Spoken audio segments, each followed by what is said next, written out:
রংপুরের তারাগঞ্জে দেশীয় জাত আধুনিক প্রযুক্তি প্রাণী সম্পদে হবে উন্নতি। এই প্রতিপাদ্যে প্রাণী সম্পদ প্রদর্শনী 2025 অনুষ্ঠিত হয়েছে।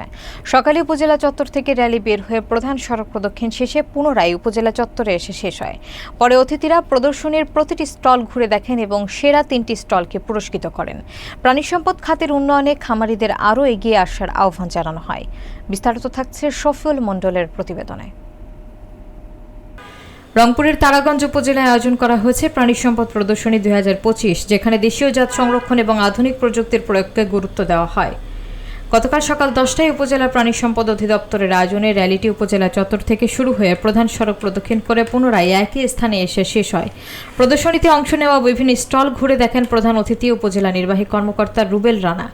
তিনি জানান, বাংলাদেশের পোল্ট্রি সেক্টর বর্তমানে দেশের মোট মাংসের চাহিদার প্রায় 37% পূরণ করছে এবং এই খাতকে আরও বিস্তৃত করা হলে কর্মসংস্থান বাড়বে ও বেকারত্ব কমবে বলে তার মতামত ছিল। নারী এবং পুরুষ খামারিদের কর্মসংস্থান বৃদ্ধিতেও ভূমিকা রাখার আহ্বান জানান তিনি। অনুষ্ঠানের সভাপতিত্ব করেন উপজেলা প্রাণী সম্পদ কর্মকর্তা ডাক্তার AKM ইফতেখারুল ইসলাম। তিনি বলেন, খামারিরা দেশের গুরুত্বপূর্ণ সম্পদ এবং পোল্ট্রি আমাদের প্রাণীজ আমিষের অন্যতম উৎস। তাই প্রাণী সম্পদ বিভাগ খামারিদের সার্বক্ষণিক সহযোগিতা অব্যাহত রাখবে বলে তিনি উল্লেখ করেন। প্রদর্শনীতে আরও উপস্থিত ছিলেন তারাগঞ্জ থানার ভারপ্রাপ্ত কর্মকর্তা, স্থানীয় রাজনীতিবিদ, বিভিন্ন খামারি ও প্রাণী সম্পদ এবং কৃষি বিভাগের কর্মকর্তা কর্মচারীরা।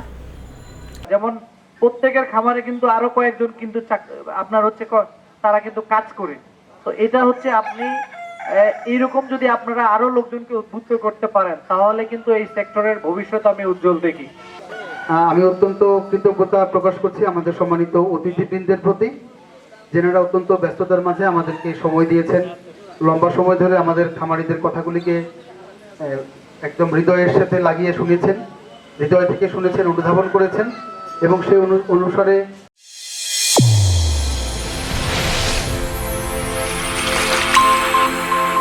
চ্যানেল A1 হৃদয়ের স্পন্দন।